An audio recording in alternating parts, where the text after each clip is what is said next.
Assalamualaikum warahmatullahi wabarakatuh. Alhamdulillah wassalatu wassalamu ala Rasulillah Sayyidina Muhammad ibn Abdillah wa ala alihi wa sahbihi wa man wala wa la hawla wa la quwata illa billah, amma ba'd. Para hadirin hadirat, tuan-tuan dan puan-puan yang dirahmati oleh Allah, pada kesempatan ini saya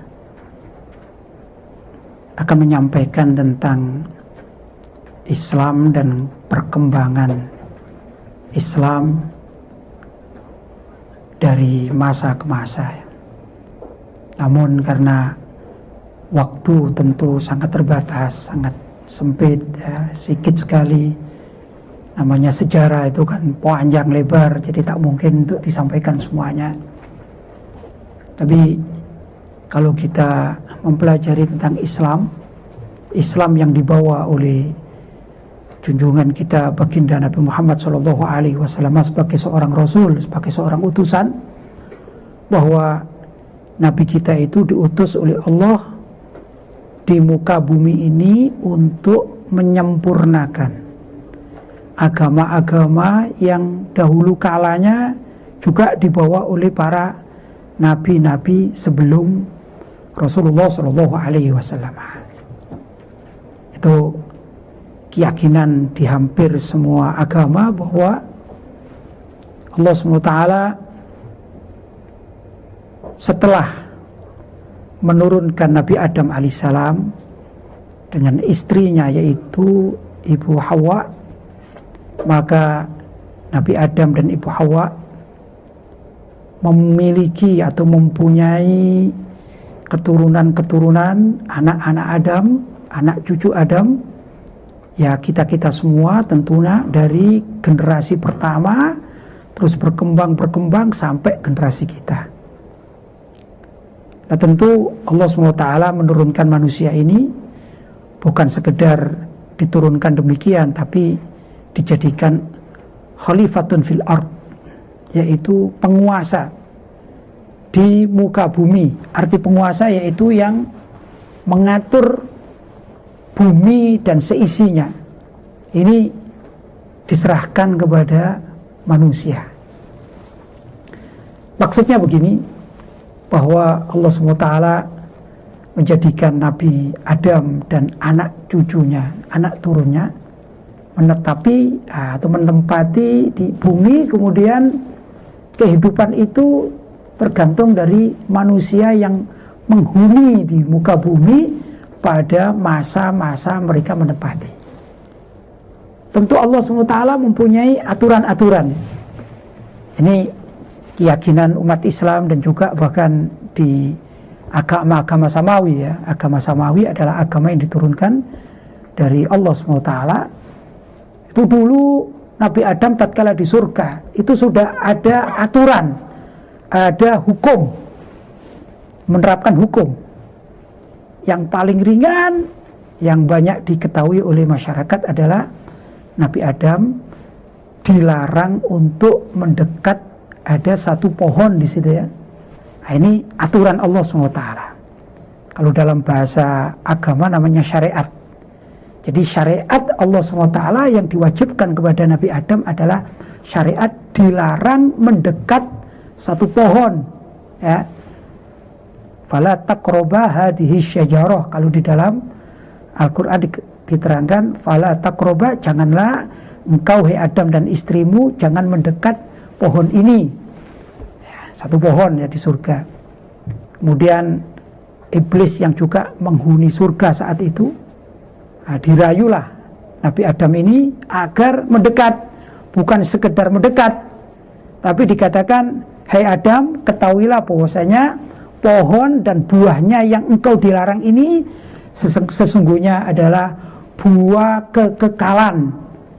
Kekal, kalau kau memakannya maka engkau akan kekal ada di surga. Bahasa Arabnya khuld.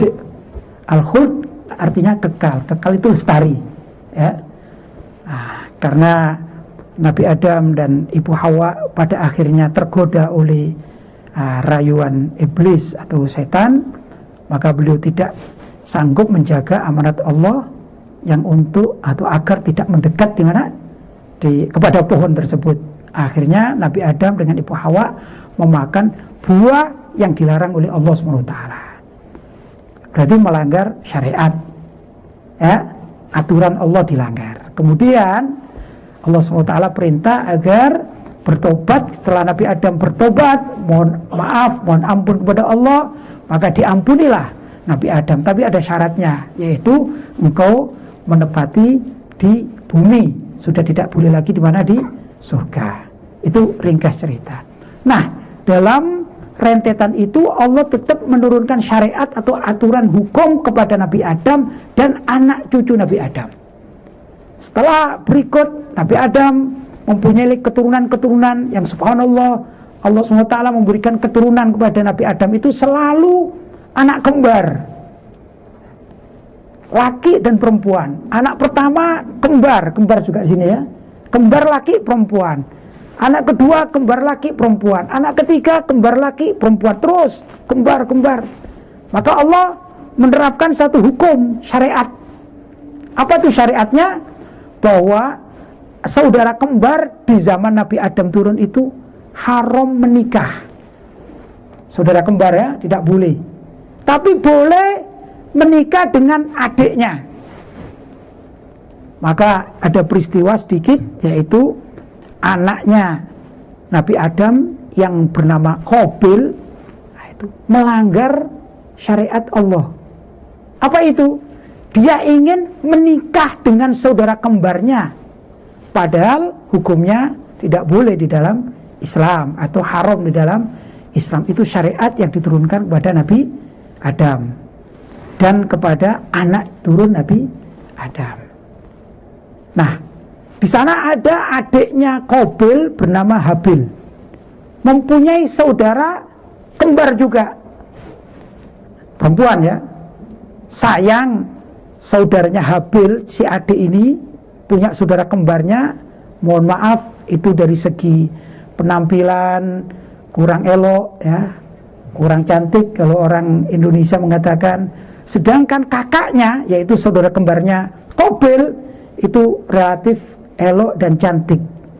Maka iblis ini yang dulu menggoda Nabi Adam, sekarang menggoda anaknya Nabi Adam. Kata iblis membisikkan kepada Qabil, kenapa engkau mau menikah dengan adikmu yang kurang elok, sedangkan engkau punya saudara kembar yang wajahnya elok? Karena gitu sebaiknya engkau menikah saja dengan saudara kembarmu. Disitulah Qabil terpengaruh. Nah, kemudian Qabil membunuh adiknya yang bernama Habil. Itu adalah pelanggaran syariat pertama kali yang ada di dunia oleh anak cucu Nabi Adam. Nah, kemudian berikut manusia ini berkembang, anak cucu Nabi Adam berkembang, maka di beberapa masa Allah SWT mengutus Nabi. Mulai Nabi Nuh misalnya juga diutus untuk mengajari umatnya agar taat kepada perintah Allah. Kemudian terus sampailah kepada Nabi Musa. Runtutannya panjang ya. Mohon maaf saya ringkas, karena kalau kita bicara sejarah tidak mungkin sehari semalam ya, tidak mungkin ya. Maka saya ringkas saja. Langsung zaman Nabi Musa pun demikian. Allah ada perintah atau menentukan syariat, antara lain ya, syariatnya Nabi Musa itu berbeda dengan syariat alias ajaran yang dibawa oleh Nabi Adam, dan juga berbeda dengan syariat Nabi Muhammad. Nabi Musa, kalau kita belajar tentang urusan najis atau kebersihan ya, kebersihan di dalam kaumnya Nabi Musa alaihissalam, itu kalau ada yang kotor dalam bajunya atau barang-barangnya, itu tidak cukup dicuci dengan air. Itu syariatnya Nabi Musa, harus dipotong. Jadi kalau kita punya baju misalnya ya, kemudian baju ini dianggap kotor oleh syariatnya Nabi Musa, maka harus dipotong demikian. Karena itu di dalam film-film modern ya, nah itu kan orang-orang Yahudi di zaman dahulu, Yahudi ortodok. Nah itu kalau dalam film-film modern biasanya orang Yahudi itu digambarkan dengan pakaian yang terpotong-potong gitu ya. Ini sebenarnya mengikuti sejarah yang ditulis oleh para sejarawan gitu ya. Tapi namanya film juga tentu berbeda dengan aslinya. Tapi itulah, kalau ada yang kotor tidak bisa dicuci dengan air. Itu syariatnya Nabi Musa. Demikian terus pada syariatnya Nabi Isa. Syariatnya Nabi Isa juga ada beberapa syariat yang berbeda dengan Nabi Musa alaihissalam. Kemudian kita ringkas kepada syariatnya Nabi Muhammad SAW. Jadi ini estafet. Nah, Nabi Muhammad SAW diperintahkan oleh Allah untuk menyempurnakan dari syariatnya yang diterima oleh Nabi Adam, Idris, Nuh, Hud, Saleh dan seterusnya sampai Nabi Isa, kemudian Nabi Muhammad diutus. Nah, untuk menyempurnakan syariat yang diturunkan oleh Allah Subhanahu wa taala. Itu jadi para nabi ini adalah sebenarnya saudara di dalam berdakwah untuk mengikuti ajaran yang diajarkan oleh Allah Subhanahu wa taala. Itu di dalam keterangan Islam sebenarnya adalah agama yang dibawa oleh para nabi mulai dari Nabi Adam sampai Nabi Muhammad SAW. Ini satu season yang saya sampaikan tentang masalah agama Islam itu apa ya. Yang kedua tentang perkembangan Islam ya. Kalau kita bicara di Asia atau Asia Tenggara ya, atau mungkin lebih familiar kalau dikatakan di Nusantara ya. Nusantara itu macam Malaysia, Indonesia gitu ya, Thailand, Singapura, pokoknya di warga-warga Melayu ya, daerah-daerah Melayu itu namanya adalah ASEAN atau apa tadi, Nusantara. Jadi Islam di Nusantara ini usianya cukup lama. Kalau kita buka sejarah, di sana ada orang yang mengajarkan Islam di Indonesia pertama kali, mengenalkan itu ada beberapa versi atau riwayat. Ada yang mengatakan di zaman Sayyidina Utsman. Sayyidina Utsman itu adalah khalifah pengganti Nabi yang ketiga. Jadi tatkala Nabi Muhammad SAW wafat, maka penggantinya adalah Sayyidina Abu Bakar As-Siddiq. Sayyidina Abu Bakar As-Siddiq wafat, maka diganti oleh Sayyidina Umar Ibn Khattab. Kemudian Sayyidina Umar Ibn Khattab meninggal dunia, wafat, mati, kemudian diganti oleh Sayyidina Utsman bin Affan. Sayyidina Utsman bin Affan ini memegang pemerintahan agak cukup panjang. Nah, di zaman itu Sayyidina Utsman sudah mengirim utusan-utusan untuk memperkenalkan Islam ini. Mulai dari ke Turki, ya, ke Yaman, ke Turki, ke beberapa tempat sampai ke Asia Tenggara. Ini ada satu versi yang demikian. Dan sampailah berita-berita tentang Islam itu di mana? Di wilayah-wilayah kita, wilayah Nusantara.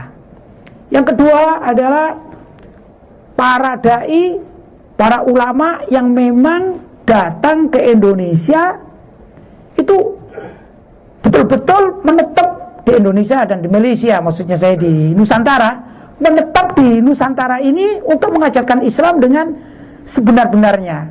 Kalau tadi kan utusan ya, atau duta ya, duta dari Sayyidina Utsman datang ke Indonesia, ke Malaysia, ke sekitar Nusantara ini memperkenalkan Islam itu apa ya, memperkenalkan ya. Tapi kalau yang ini adalah kurang lebih 500 tahun lepas ya, mulai 500 tahun lepas ini sudah masuk di wilayah-wilayah Nusantara. Maka di beberapa tempat ada tokoh-tokoh ulama yang dikenal, antara lain contoh di Indonesia itu dikenal dengan nama Wali Sanga atau 9 wali, 9 ulama yang mengajarkan Islam sehingga sekitar Nusantara ini mengenal Islam dengan sesungguhnya. Hakikatnya Islam, ibadahnya bagaimana, amaliyahnya bagaimana. Terus itu berkesinambungan. Dan juga ada di sana kalau kita baca sejarah, ada pernikahan-pernikahan antara ulama-ulama yang ada di Indonesia dengan di Malaysia dengan di Singapura, sehingga ada keserupaan. Di dalam Islam, secara perkembangannya itu kan ada beberapa pemikiran-pemikiran ya. Demikian juga tentunya di agama-agama lain ada pemikiran-pemikiran. Maka pemikiran di dalam Islam yang mayoritas diadopsi oleh masyarakat namanya adalah pemikiran Ahlus Sunnah wal Jamaah. Nah ini yang diadopsi oleh mayoritas umat Islam dunia. Nah ya ikhwan, di dalam Ahlus Sunnah wal Jamaah itu juga ada bagian-bagian tertentu, antara lain kalau kita bicara atau menengok Nusantara, maka sebagai contoh keseragaman warga Nusantara yaitu di dalam bidang fikih atau fikah kalau orang sini ya, fikah orang sini. Maaf ya kalau bahasa saya sedikit tidak sama dengan tuan-tuan dan puan-puan ya, karena saya belum sering masuk ke Malaysia, jadi bahasa juga masih bahasa Indonesia sangat gitu ya. Dalam fikah itu mengamalkan satu manhaj atau metode yang sama, yaitu manhaj yang diajarkan oleh Imam Syafi'i. Maka Islam di Nusantara, Malaysia, Singapura, Brunei, Indonesia, ini punya warna yang sama. Itu sangat berbeda dengan Islam yang dianut oleh umat Islam di Maroko. Karena di sana mempunyai basic sendiri, walaupun sama di dalam keyakinan, tapi dalam bentuk amalia yang tiap hari tentu ada perbedaan, karena ada perbedaan kultur antara satu dengan yang lain. Demikian ya. Saya kira juga di Malaysia dengan Indonesia saja kulturnya juga berbeda ya. Tata caranya juga ada sedikit berbeda. Tentu di situ ada ilmu fikah yang menjadi berkembang gitu ya. Ada perkembangan di situ ya, satu dengan lain menjadi sedikit berbeda tergantung kondisi masyarakat setempat. Begitulah. Alhamdulillah sekarang ini ada hal-hal yang tetap dipertahankan oleh umat Islam, memang tidak boleh berbeda, yaitu keyakinan terhadap kebenaran Al-Quran sebagai kitab suci umat Islam ya. Itu pasti tidak berbeda, pasti sama. Tapi kalau dalam bidang amalia sehari-hari, maka di dalam Islam boleh mengenal namanya ijtihad, yaitu seorang ulama memahami dalam kitab suci tersebut, kemudian mempunyai pemikiran yang disetarakan atau disamakan dengan kondisi setempat. Begitulah. Maka Islam itu berkembang menjadi luar biasa, dan alhamdulillah kalau kita bicara Islam secara umum, saat sekarang pun di Barat atau di Eropa juga berkembang Islam ini ya, berkembang yang pesat ya. Jadi sebenarnya kalau kita bicara Islam secara benar, Islam secara hal yang sesuai dengan ajaran itu adalah Islam yang rahmatan lil alamin, yang bisa diterima oleh semua pihak, Islam yang berukhuwah, Islam yang mempunyai persaudaraan ya. Kalaupun ada misalnya di sana pelanggaran-pelanggaran ya, namanya juga pelanggaran ya. Macam tadi itu anaknya Nabi Adam saja sudah membunuh salah satu anaknya Nabi Adam yang bernama Qabil sudah membunuh adiknya yang bernama Habil, adik kandungnya. Itu di zaman Nabi Adam, kan demikian. Dan terus pasti ada, di setiap zaman itu pasti ada kejadian-kejadian semacam itu. Maka kalau sekarang ini, di zaman sekarang ada umat Islam diantaranya itu 1-2 yang membunuh atau maaf menjadi terorisme barangkali ya, ada bom sana di situ ya, itu tidak menggambarkan umat Islam secara menyeluruh. Seperti juga di zaman Nabi Adam alaihissalam mempunyai banyak anak yang kembar-kembar, tidak semuanya membunuh adiknya kan, cuman satu qadiyah, satu peristiwa ya, tapi peristiwa itu dicatat oleh sejarah, kan demikian. Maka kalau diceritakan semisal anaknya Nabi Adam itu 100 misalnya, 50 laki-laki, 50 perempuan, kembar, ternyata cuma satu yang jahat ya, barangkali begitu ya. Yang jahat, orang sini bilang jahat ya, jahat kemudian membunuh adiknya, cuma satu. Adapun yang 99 ya ternyata menjadi anaknya Nabi Adam yang mengembangkan anak cucu seperti sekarang ini. Begitulah sedikit tentang perkembangan sebagai prolog dari saya. Baik. Satu yang menarik mungkin kita nak tahu kita di Malaysia, kita ada berbagai etnik, berbagai bangsa. Bila sebut tentang agama, lazimnya kita akan kembali kepada bangsa. Kalau saya kata kita memperkatakan tentang Hindu, Seolah-olah kita punya perhatian akan terfokus kepada kaum India. Kalau misal kata kita memperkatakan tentang agama Buddha, masyarakat Cina. Kalau Islam, Melayu. Walaupun sebenarnya tidak 100% demikian, Islam ada juga orang selain Melayu dan sebagainya.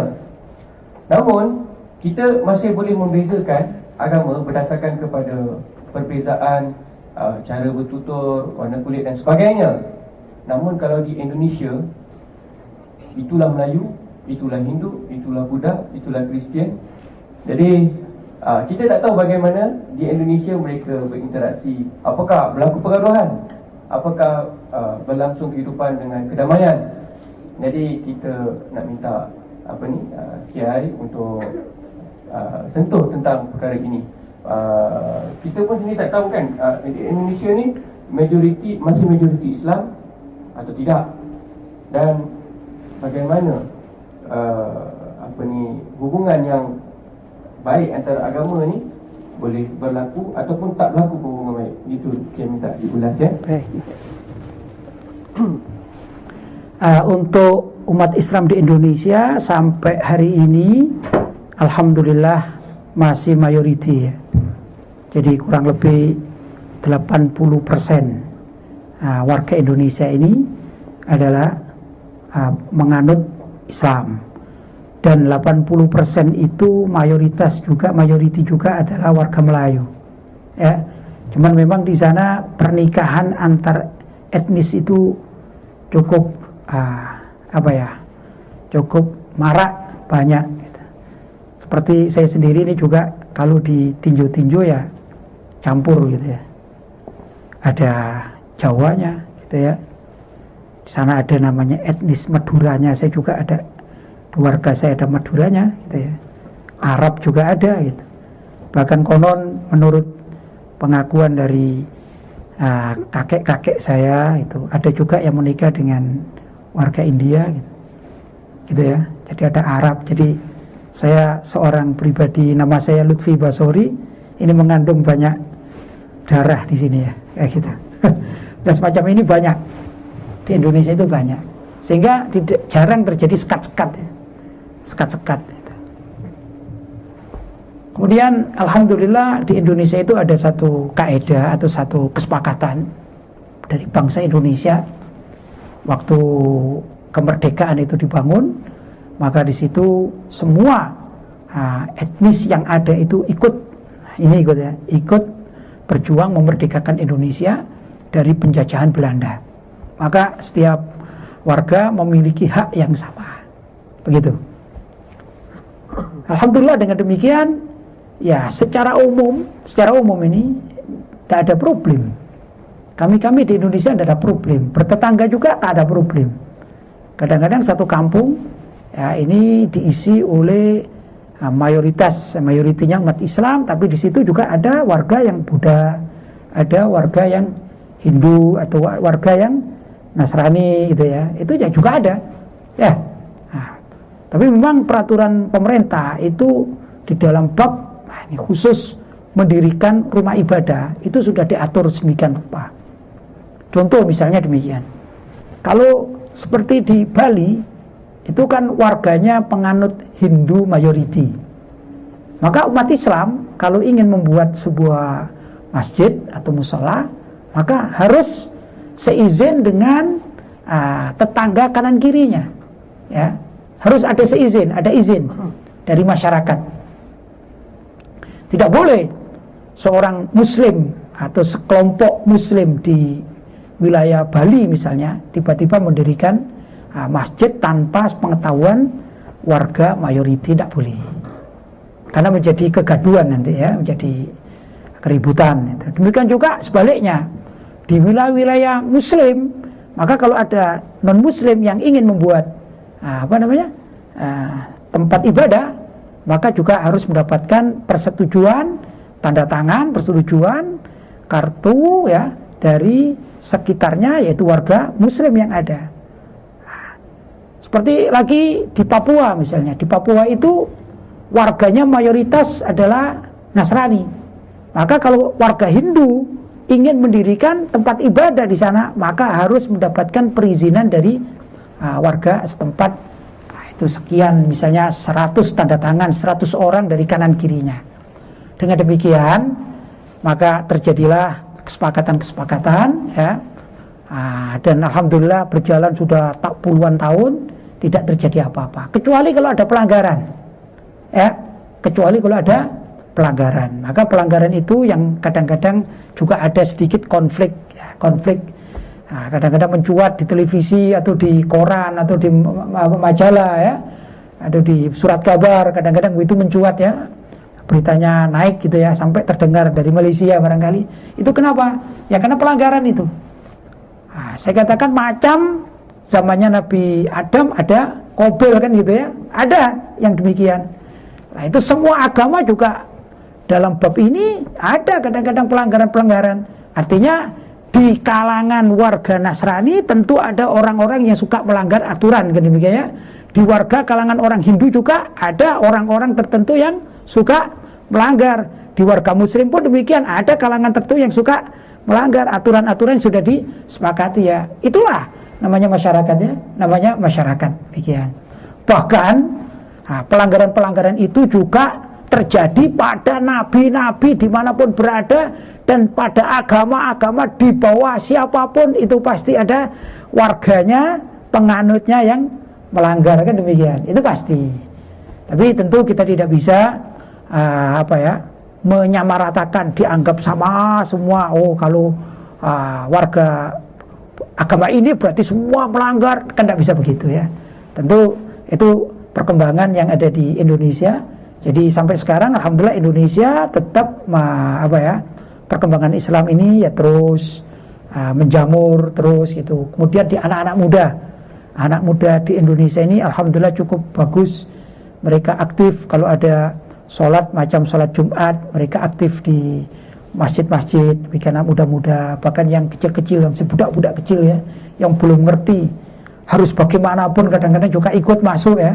Kadang rame kan gitu, tapi sebenarnya itu adalah suatu hal yang patut untuk kita hargai dan kita lestarikan, karena mereka akan lebih cinta kepada agamanya. Orang yang cinta kepada agama itu tentu perbuatannya menjadi perbuatan yang baik gitu. Tapi orang yang jauh dari aturan agama biasanya adalah menjadi orang-orang yang kurang baik, macam menjadi pencuri, ya, penzina, pencuri, pemabuk dan lain sebagainya, ya. Ini karena kurang dekat dengan agamanya. Karena itu di Malaysia juga kalau ada orang-orang yang suka minum narkoba, ya, terjerat narkoba dadah misalnya, itu kenapa? Karena kurang sentuhan agama. Karena orang sudah ada sentuhan agama mulai dari kecil, mulai dari usia budak, kalau sampai dia besar maka dia akan menjauh dari urusan dadah dan segalanya. Tapi kalau orang itu lepas atau orang itu jauh dari ajaran agama, maka lebih mudah untuk diserang oleh dunia-dunia dadah gitu, ya. Itulah sedikit, ya. Alhamdulillah untuk di Indonesia, saya kira juga di beberapa tempat di Malaysia yang menjaga agamanya saya kira lebih banyak, jauh lebih banyak daripada yang jauh dari ajaran agamanya. Baik. Cuma mungkin ini soalan terakhir bagi saya selepas habis penjelasan daripada Yai Haji Lutfi Basori. Mungkin anda boleh mengajukan pertanyaan, saya buka selepas ini.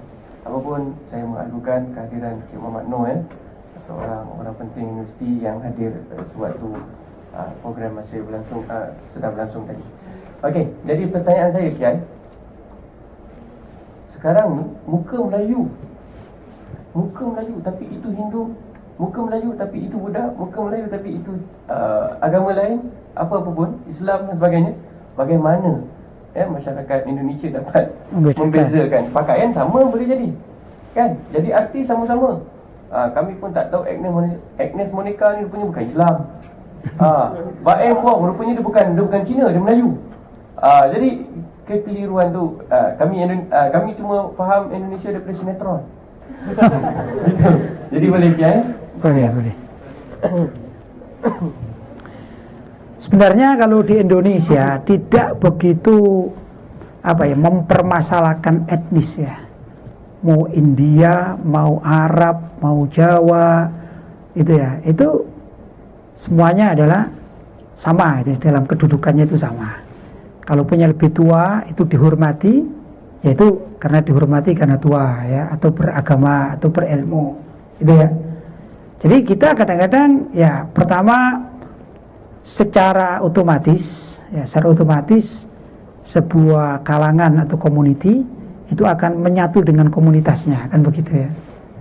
Dalam sebuah perkumpulan maka orang-orang Nasrani akan berkumpul dengan orang-orang Nasrani, orang Islam juga akan berkumpul dengan orang-orang Islam, orang Hindu juga akan berkumpul dengan orang-orang Hindu, kecuali pada kegiatan-kegiatan kenegaraan itu secara bersama.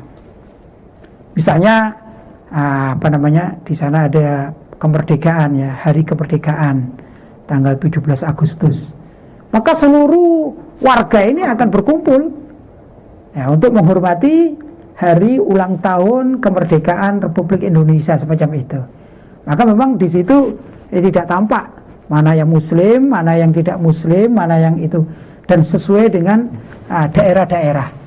Kalau daerah itu wilayahnya wilayah Muslim seperti di Jawa, maka lebih banyak Muslim yang bergabung, kan gitu ya. Tapi juga tidak menutup kemungkinan non Muslim ada di situ bergabung.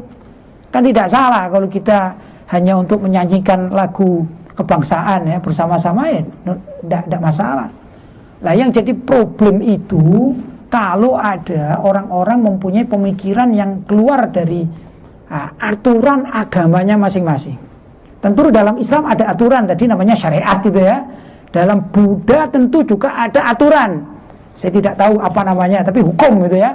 Dalam Hindu juga tentu ada aturan. Dari Kristen juga ada aturan, kan gitu ya. Nah, yang susah kalau orang itu sudah mempunyai pemikiran liberal. Liberal itu adalah suatu pemikiran yang tidak mau dibatasi oleh apapun, baik itu oleh agama maupun oleh peraturan negara. Namanya liberal, dia ingin bebas. Nah, ini yang kadang-kadang suka mencampur adukkan agama satu dengan agama yang lain. Tentu setiap agama tidak menginginkan semacam itu. Setiap agama ingin agamanya itu murni sesuai dengan ajaran masing-masing, kan demikian ya. Seorang Hindu ini, kalau agamanya itu dilecehkan atau dihina oleh orang non-Hindu, tentu kan marah, kan begitu ya. Seorang Nasrani kalau ada agamanya itu dihina oleh orang non-Nasrani, tentu juga akan marah. Seorang Muslim juga demikian, kalau melihat agamanya itu, agama Islamnya dihina, maksudnya dicampur aduk dengan ajaran yang tidak semestinya, tentu juga akan marah, kan demikian. Lah, ikhwan, kalau kita belajar sejarah ini ya, bahwa dulu sudah ada orang-orang orientalis. Siapa tuh orang-orang orientalis? Yaitu orang-orang barat yang mereka itu mempelajari ketimuran, bukan mempelajari Islam, tidak demikian, mempelajari ketimuran. Ilmu timur. Ya, ilmu yang ada di timur. Di timur itu mana? Ya, India juga timur, termasuk timur, kan gitu ya. Indonesia timur, Malaysia timur. Nah, ini dipelajari. Segala sesuatu yang berkaitan dengan ajaran ketimuran dipelajari oleh mereka. Tapi hanya dipelajari saja. Kalau kebetulan mereka belajar Islam, maka Islam diajari tapi bukan untuk diamalkan. Maka banyak orang-orang orientalis mengerti Al-Quran, mengerti hadis, mengerti tata cara sholat, tapi mereka tidak sholat. Mengerti tata cara puasa, tapi mereka tidak puasa, karena mereka mempelajari.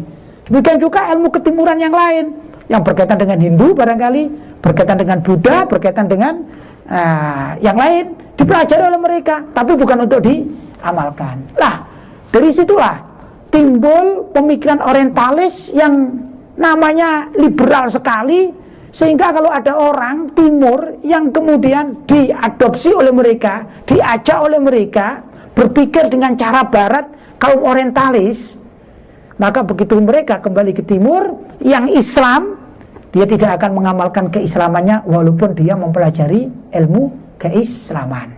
Demikian juga yang Hindu barangkali tidak akan melakukan agama Hindunya karena dia sudah terpengaruh dengan pemikiran orientalis barat. Demikian yang Nasrani dan lain sebagainya. Nah, ini zaman sekarang yang agak sulit atau menyusahkan kita. mereka ingin mengadakan kolaborasi antar agama. Ya tentu menjadi gesekan-gesekan, menjadi perbedaan-perbedaan yang agak sedikit memanas barangkali begitu ya. Maka terjadilah kadang-kadang gesekan-gesekan itu karena ulah. Saya katakan ya, karena ulah sebagian orang yang pemikirannya sudah mengikuti pemikiran barat atau orientalis. Ini problem. Maka kadang-kadang begini, tatkala dia menamakan Islam, maka dia datang ke tempatnya ibadah orang Hindu. Sudah ya? Maka di sana membuat kegaduhan. Dia menyampaikan beberapa permasalahan, di kalangan orang Hindu pun menjadi gaduh, sedangkan di kalangan umat Islam yang mendengarkan juga menjadi gaduh. Nanti ada juga orang misalnya pendeta gitu ya, pendeta Nasrani gitu. Karena berpikiran orientalis, maka dia kadang-kadang berbicara tentang Islam, tapi dengan pemikiran orientalis, sehingga terjadi kegaduhan, baik itu di kalangan mereka sendiri, juga khususnya di kalangan umat Islam. Demikianlah itu sebenarnya yang merusak dari keberadaan sebagian warga di Indonesia. Maka mungkin barangkali saudara-saudara mendengarkan ini ya, wah di sana ada gaduh antar agama dan segala macam. Itu sebenarnya ulah dari beberapa oknum, kata orang Indonesia. Oknum itu apa ya? Hanya ya oknum, ngerti di sini ya? Mungkin oknum itu orang yang nakal lah, begitu, orang yang jahat lah. Beberapa komunitas orang yang jahat ya, mereka bersatu untuk merusak kedamaian sudah diciptakan oleh orang tua kita zaman dahulu. Contoh, saya di satu perkampungan, di tempat saya ada pesantren, berarti ada tempat untuk mempelajari Islam dengan serius kan gitu ya.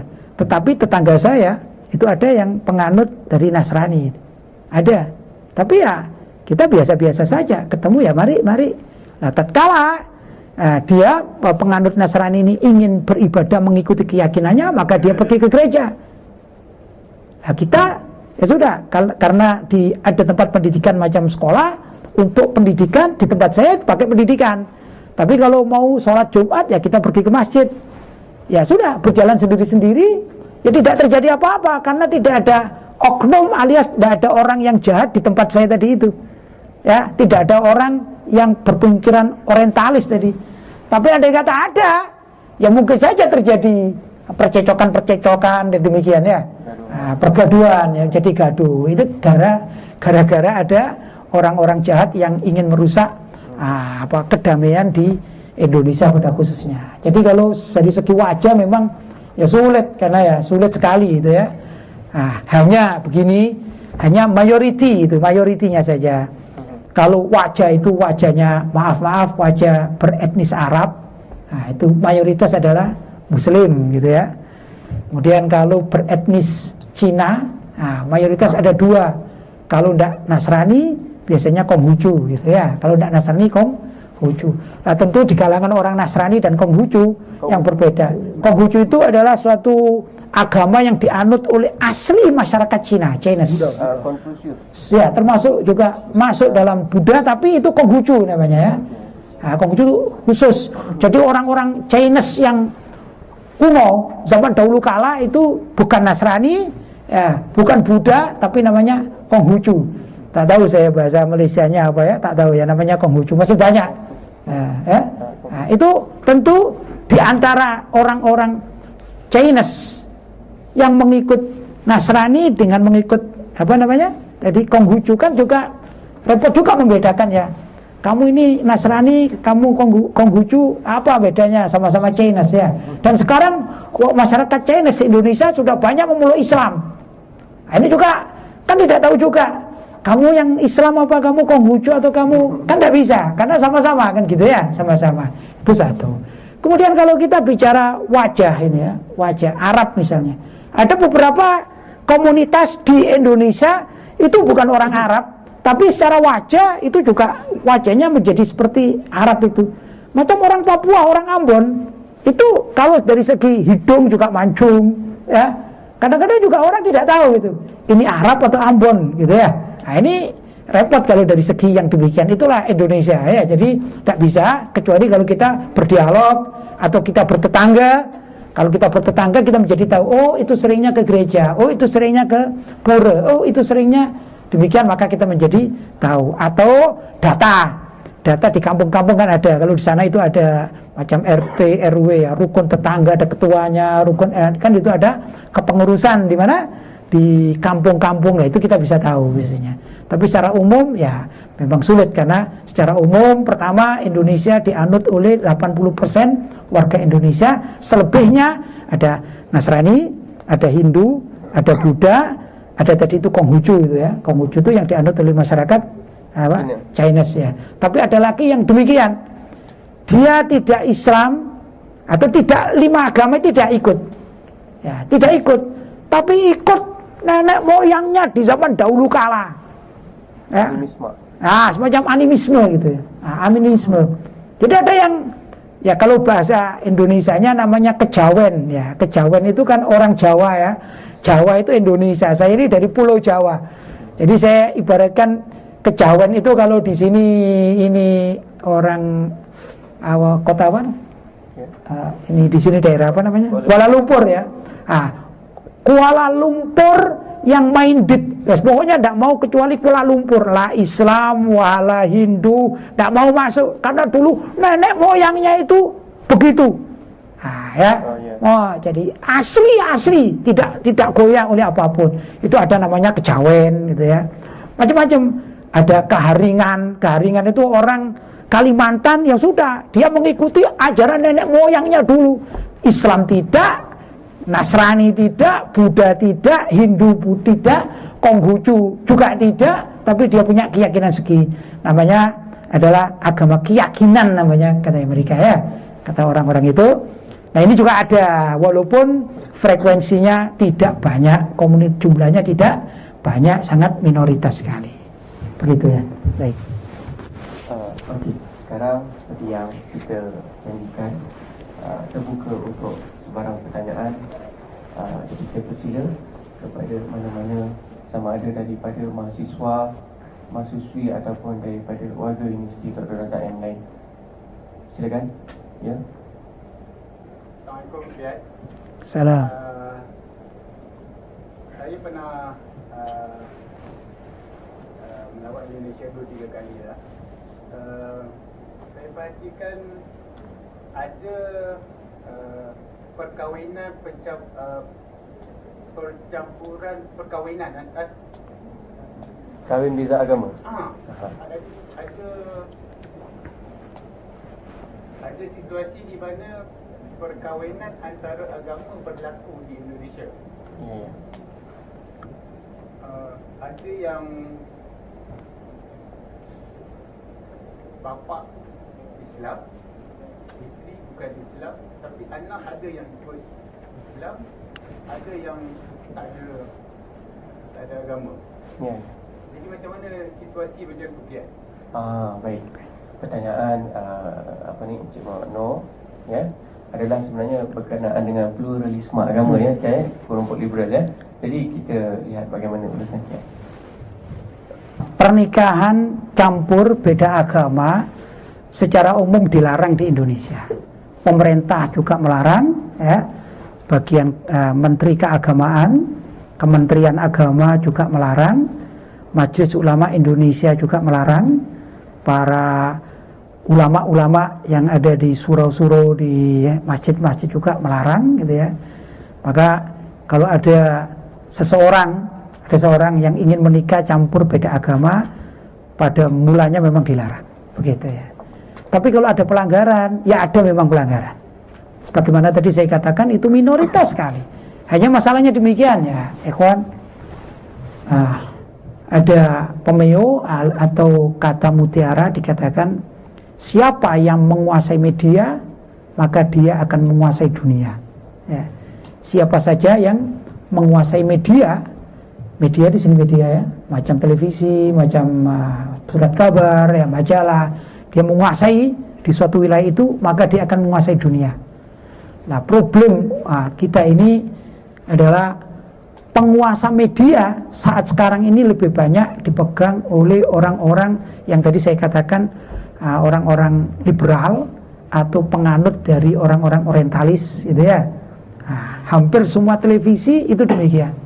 Maka kalau ada satu pelanggaran gitu ya, misalnya dari 100 pasang suami istri yang satu agama, kemudian ada satu orang yang menikah beda agama, maka pernikahan yang beda agama itu dia siarkan di televisi, di surat kabar, di beberapa tempat, bahkan masuk di YouTube, di internet segala macam. Sedangkan yang 100 menikah dengan sesama agama, Islam dengan Islam, Hindu dengan Hindu, Buddha dengan Buddha, tak pernah tersentuh oleh media. Maka orang luar ini itu seakan-akan mengatakan, wah di Indonesia sudah dilegalkan, diperbolehkan pernikahan beda agama. Itu begitu. Jadi hakikatnya kalau di masyarakat tidak ada. Kalau misalnya di tempat saya itu daerah Jawa Timur, misalnya namanya wilayah, kebetulan daerahnya Malang ya, Jawa Timur. Kalau saya mencari dari penduduknya padat sekali ya, sebut saja 5 juta masyarakat Malang. Saya cari pernikahan beda agama itu ya tidak banyak. Kalaupun ada 1-2, itu pun kenapa kok demikian? Ada beberapa faktor. Pertama, karena kedua-duanya itu tidak memahami agamanya masing-masing. Ya, yang Muslim tidak mengerti keislamannya, yang Nasrani tidak mengerti kenasraniannya, yang Hindu tidak mengerti kehinduannya. Padahal tentu dalam setiap agama itu kan ada aturan-aturan yang sudah baku, tidak boleh dilanggar oleh penganutnya. Nah, dari orang-orang yang tadi saya katakan jauh dari ajaran agama, kemudian sekaligus dia ini pengikut orang-orang orientalis atau pengikut orang-orang liberal yang terpengaruh dengan orang-orang orientalis, dia mengadakan pernikahan beda agama. Misalnya, saya katakan di Jawa Timur ada satu orang, misalnya ya, kawin beda agama. Nah, yang sulit wartawan-wartawan atau penghabar ini ya, itu kemudian menyoteng, merekam, kemudian memasukkan di mana? Di televisi, memasukkan di radio, masukkan seakan-akan di Jawa Timur ini sudah sepakat boleh jadinya. Ini yang jadi muskil. Padahal oleh tokoh-tokoh agama, hampir semua tokoh agama itu sepakat melarang pernikahan beda agama. Dan ini pernah diadakan persatuan atau pertemuan antar tokoh-tokoh agama-agama yang berbeda. Begitu. Dan diulas, maka dianjurkan agar tidak terjadi pertengkaran antar keluarga dan rawan perceraian yang terjadi begitu. Jadi perceraian-perceraian itu karena akibat tidak mengerti agama masing-masing. Ini yang terjadi di Indonesia. Jelas ya? Jadi sebenarnya berita-berita semacam itu ya minoritas atau minoritis sekali ya. Baik. Mungkin daripada hadirat mahasiswi ada pertanyaan. Silakan. Ya. Ada?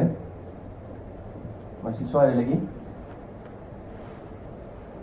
Ada?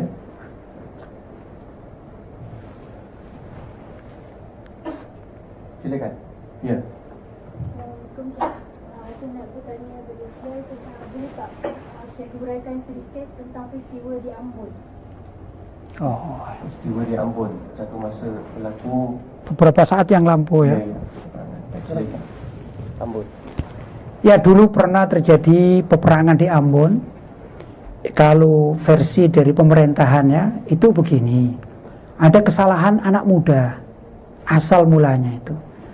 Jadi ada anak muda yang suka mabuk, ya.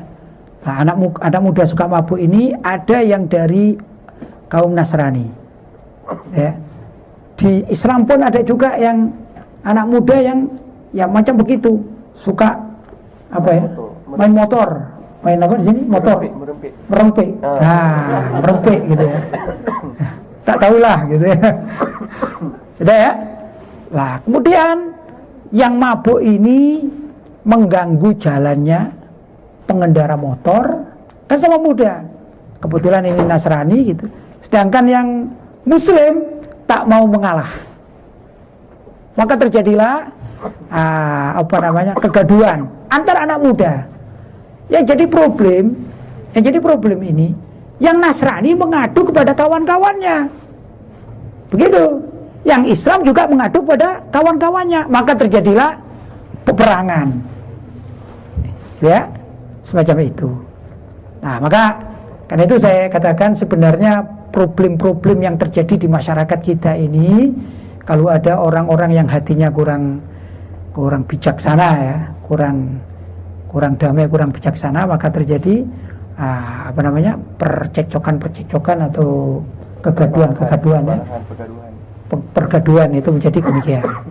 Itu demikian yang terjadi di mana? Di Ambon ya.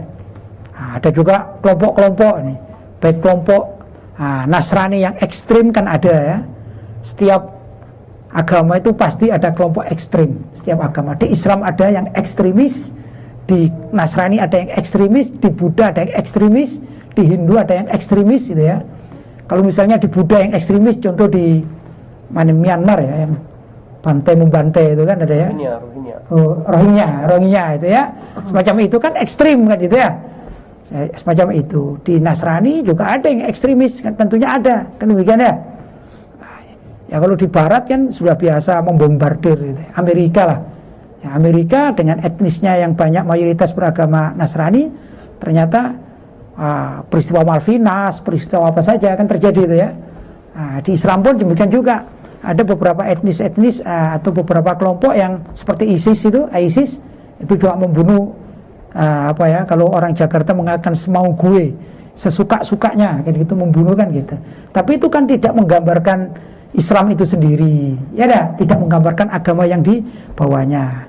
Ya, di mana-mana ada kebaikan, ada kejahatan, kan gitu. Saya kira di sini ya pelajar-pelajar yang belajar tentang tamadun Islam ya, baik ada yang Muslim, ada yang non Muslim, kan tidak ada pertarungan di sini, tidak ada pergaduhan gitu ya. Kita duduk bersama kan gitu ya, untuk mempelajari sesuatu yang bijaksana kan demikian. Kalau kita belajar di internet juga banyak tokoh-tokoh Islam menyampaikan keislaman dengan baik, juga ada banyak. Di Barat pun demikian diperkenalkan ya. Nah kalau ada juga tentunya di tempat-tempat lain yang artinya non Muslim bawa senjata, direspon dengan Muslim yang bawa senjata, maka terjadilah semacam di Syria kan gitu ya, terjadilah semacam di Irak, terjadi semacam di dan lain sebagainya. Jelas ya, itu dulu terjadi semacam itu. Tapi setelah itu oleh pemerintah sudah diadakan mediasi, perjanjian-perjanjian, ya sudah selesai, kembali kepada permasalahan yang terjadi alias kedamaian yang sudah sampai sekarang berlaku. Begitu ya. Baik. Ada lagi mungkin? Ya, silakan.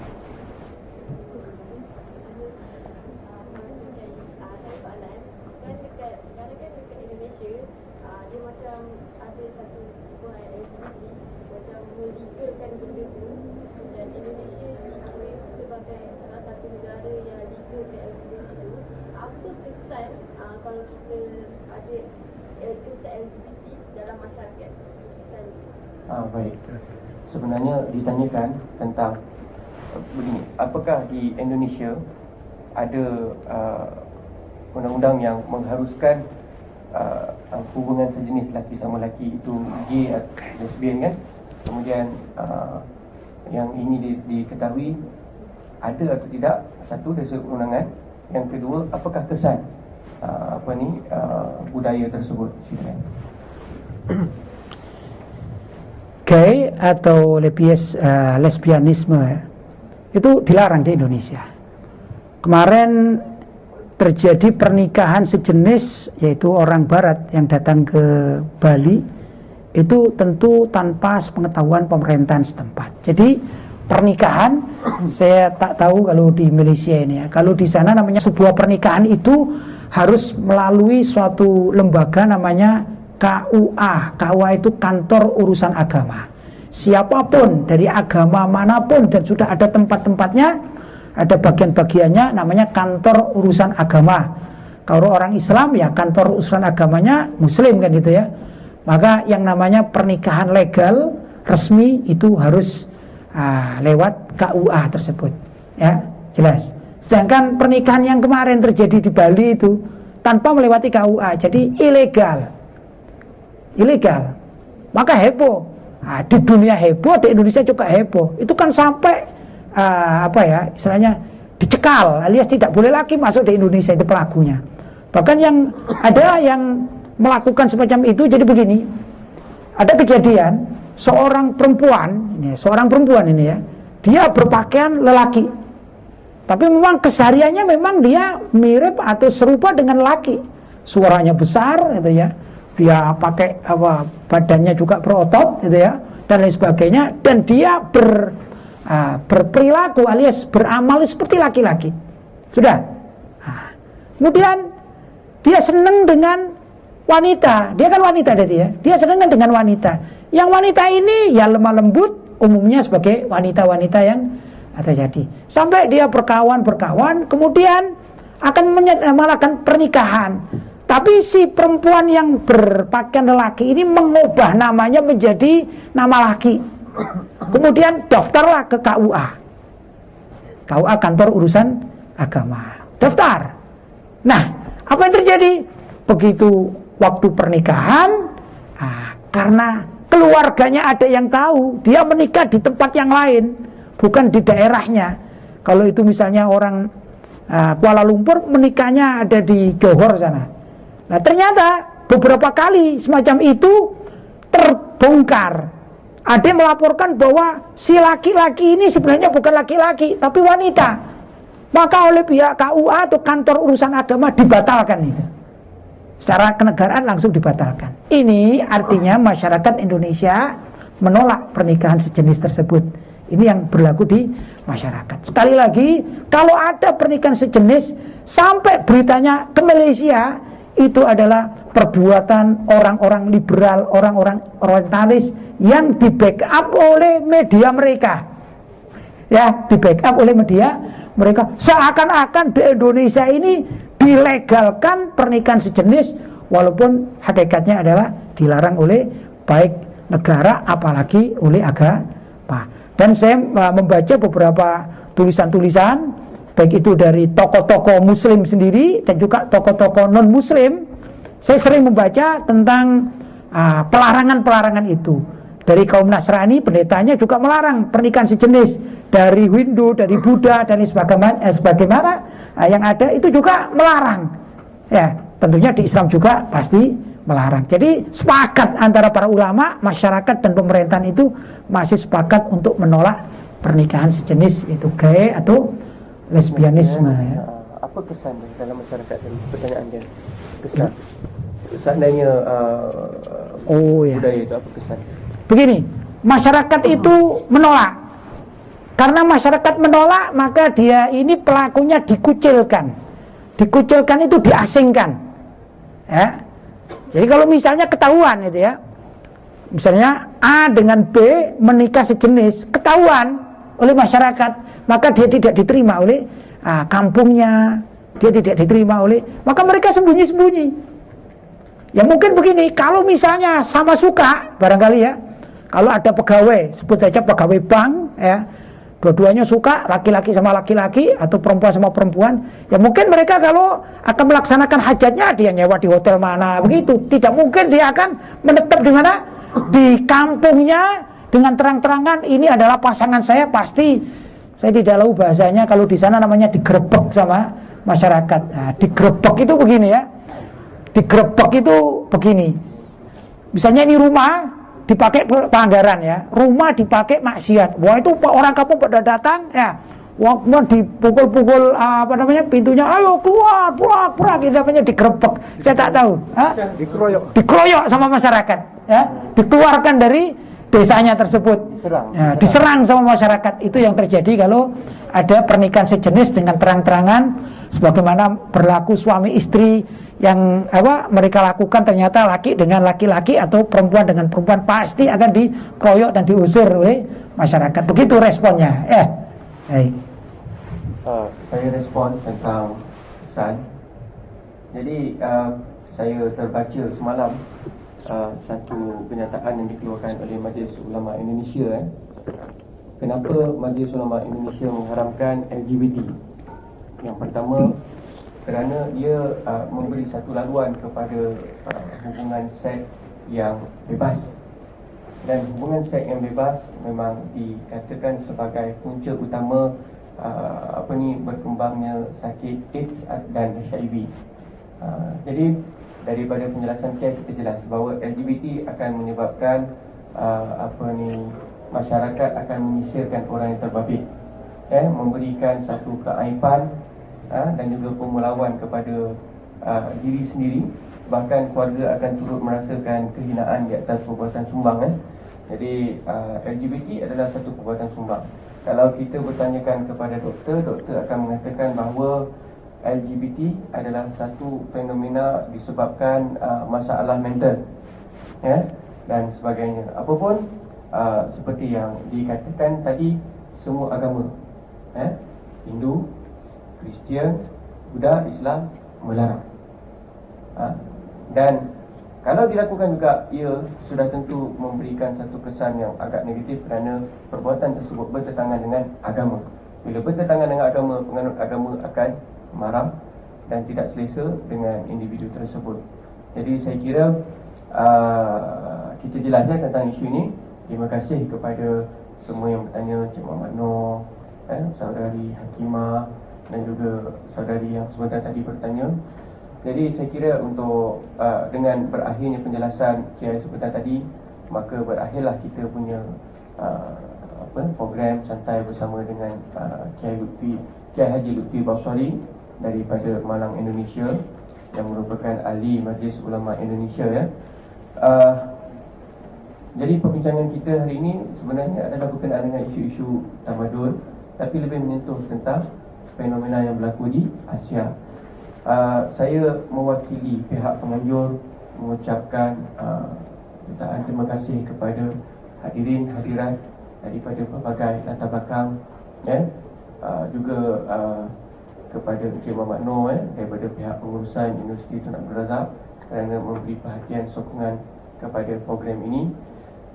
Sebelum kita sebelum kita bersurai, kita saksikan upacara penyampaian cenderahati kepada penceramah kita daripada Indonesia. Saya kira kita ingin memuliakan pengurusan kita. Saya dengan ini nak mempersilakan Cik Muhammad Noor ke hadapan, diiringi saudara Bashir untuk menyampaikan cenderahati kepada Kiai Lutfi Basari yang baru bersama dengan kita menyampaikan ceramah. Sebenarnya tadi pagi pukul 12 lebih petang saya baru terima kehadiran Kiai. Jadi Kiai sampai di Indonesia terus bersama dengan kita. Jadi kita persilakan kedua-dua Cik Muhammad Noor diiringi saudara Bashir, InsyaAllah hadapan